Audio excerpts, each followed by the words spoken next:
People say a hero is defined by their villains, and I fully agree with that. And the best example of this, in my own opinion, is video game armies.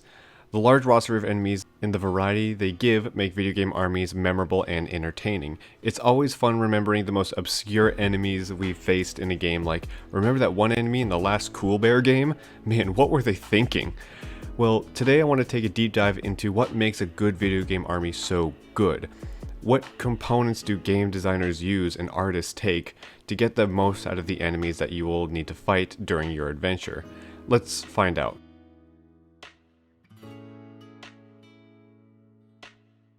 First off, I think a major component of what makes a good video army good is evolution. Have you ever played a game where the enemy type doesn't change, just adds a bunch of unnecessary health to them? Or they just don't add to the roster, just reskins of the same enemies you fought already? Yeah, let's not do that. A good video game army will evolve with the player, adding new challenges and trials for the player to overcome, whether it's adding a new enemy entirely or an already existing enemy but with an added gimmick or totally new one. Throw the player for the loop. The best example of this is definitely the Koopas and the Dry Bones from Super Mario. By the time you get to Bowser's Castle, you've stomped hundreds of Koopas already. This one already looks dead, so how hard can it be? You stomp on him, but you notice that instead of going into a shell, he just falls apart. You find it weird but move on, until you realize that the body is moving again. Then you see it coming back to life. It's a simple redesign, but one that catches the player off guard because they were so used to having it be one and done. But they take the slightest change and now you gotta add a whole nother move to your entire playstyle. Farther you get into the game, you have so much knowledge on how to deal with all the enemies in the game. It's a simple way to measure the improvement of the player has gone through over the course of playing the game. Of course, you can make exceptions of this when it comes to certain enemies.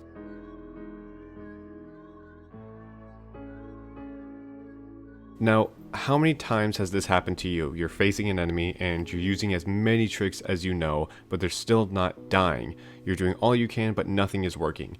Now you're just sitting there thinking, or screaming, what am I supposed to do? Well, the enemy design might be lacking in that certain aspect. Whenever there is an enemy that is invincible, usually for one or two reasons. One, they're specifically designed to be an obstacle that can't be killed, just avoided, but if that were the case, the level would make it clear that they can't be killed. Or two, they have a distinct weakness that the player needs to exploit, but again, there needs to be some indicator that it is apparent. The best example for this are Mega Man enemies. Capcom does a great job telling the player that this enemy has a weakness. Take for instance Sniper Joe. He's got a gun and a shield. Our bullets bounce off the shield, so that means we can damage him when the shield is down. Perfect. Then you kill him and you have a small victory in your head and move on. Good game designers will make those kinds of enemies with a clear weakness very apparent to the player. Whether it's a difference in their movements, a small inconsistency in their physical design, hell, sometimes another enemy will give you info on how they can be defeated. Most of the time there will be something about their physical design that will give you a little hint on what the weakness is. What's really interesting is how designers can pull off such good mechanics, but also good theming. Hey, wait. When it comes to making a game, world building is almost as important as the mechanics. A good way to give world building is the theming of the characters in that world, like the enemies. Who would have thought? But when it comes to theming, there is definitely a bad way to do it. If you have a world that has strict rules and enemies that have no place and feel wrong being in this world, then the players won't feel as immersed in the game.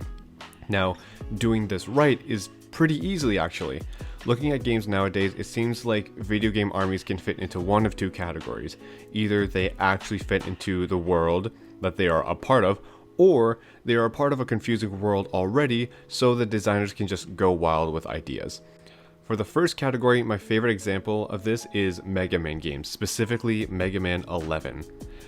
Every level not only has basic enemies that show up in all levels, but also enemies that are specific to the area you happen to be in, like Impact Man stage. You're placed into a mine, and inside you see things like miners, safety cones, welder cards, and even an excavator. That's good theming. They fit the area because they feel like they belong there.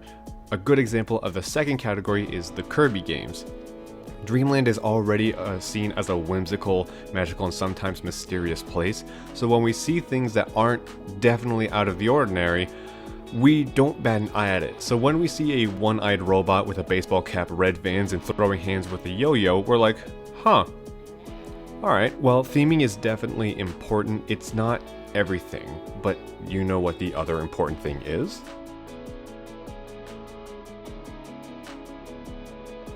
Yeah, that. Video game armies thrive on variety. It gives designers a lot of room to make some really interesting characters. I would love to be in a room with all the character designers and concept artists just to see what comes out of their heads when making the newest installment of a game. Throughout all the years of platforming, Mario has definitely developed the most vast roster of enemies. Everything from the Thwomp, to the Chain Chomp, to the fucking Stews, who are my favorite enemies in video game history. I am the #1 Stew fanboy and I am proud of it. Now, I want to mention that while variety is good, there is a needed balance between variety and attention. If you don't give the enemies the attention that they need, then they'll feel bland and hollow, and that's no good. You don't want to look like you just made a bunch of random goons and threw them into a level with little to no care. You gotta take time and effort, because when you do that, then that's when the enemies become more and more memorable and iconic, like Monty Mole.